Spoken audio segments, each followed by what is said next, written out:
Hello bachcho, let's read the extract. The extract says that if you ask me, there are so many dummies that about a quarter of the class should be kept back. But teachers are the most unpredictable creatures on earth. अगर आप मुझसे पूछो तो मेरे class में बहुत ज़्यादा बच्चे बेवकूफ़ हैं. डमीज यानी बेवकूफ़, और उनको हमेशा पीछे ही रखना चाहिए.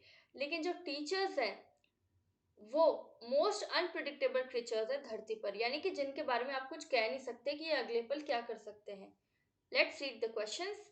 Question number A says that what do you think the word dummies means here? Why does the speaker say there are so many of them in the class? जो वर्ड है डमीज, उसका मतलब क्या है, और स्पीकर ऐसा क्यों कहता है कि मेरी क्लास में, या क्यों कहती है कि मेरी क्लास में ऐसे बहुत सारे डमीज हैं. Question number B, what does the speaker mean by should be kept back? Speaker should be kept back से उनका मतलब है जब वो कहती हैं कि, या कहता है कि should be kept back. Now question number C, why do you think the writer considers teachers to be the most unpredictable creatures on earth? आपको ऐसा क्यों लगता है कि राइटर टीचर्स को most unpredictable creatures on earth consider करता है? Question number D, which one of her teachers did the speaker find unpredictable? Why? अपने कौन से टीचर को स्पीकर को ऐसा लगता था कि वो अनप्रिडिक्टेबल है, और ऐसा क्यों लगता था? Let's understand the key concept. The unpredictable creatures, ऐसे क्रीचर जो कि अनप्रिडिक्टेबल है, जिनके बारे में कुछ कह नहीं सकते कि अगले पल क्या करेंगे.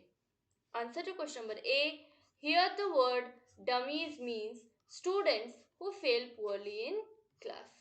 डमीज का यहाँ पर मतलब है उन बच्चों के लिए यूज किया गया है जो कि क्लास में फेल होते हैं.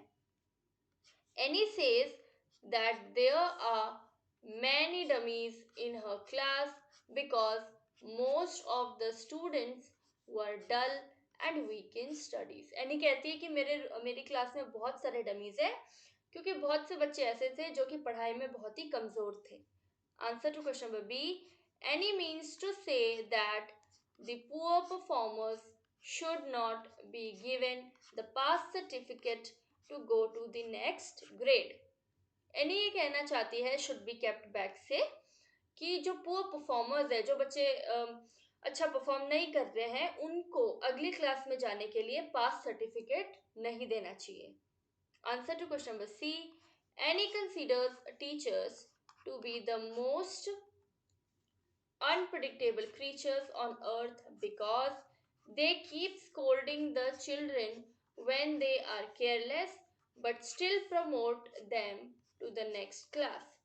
एनी टीचर्स को इसलिए अनप्रिडिक्टेबल क्रीचर्स कहती है क्योंकि वो उन बच्चों को हमेशा डांटते रहते हैं जो पढ़ाई में लापरवाह होते हैं, लेकिन उसके बावजूद भी उनको अगली क्लास में भेज देते हैं, प्रमोट कर देते हैं.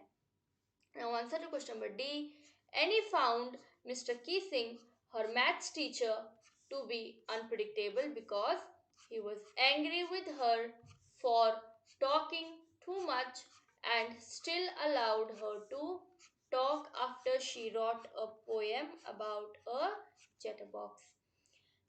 एनी को जो सबसे अनप्रिडिक्टेबल टीचर लगता था वो उसका मैथ्स टीचर था मिस्टर कीसिंग, और उसको ऐसा इसलिए लगता था क्योंकि एनी बहुत ज़्यादा बात किया करती थी तो वो उसको डांटते थे, उस पर गुस्सा होते थे. लेकिन उसके बावजूद भी जब एनी ने एक पोएम लिखी अ चैटर बॉक्स के ऊपर, उसके बाद में उन्होंने उसे बोलने की आज़ादी दे दी. Hope you understood the question well. Best of luck. Thank you so much.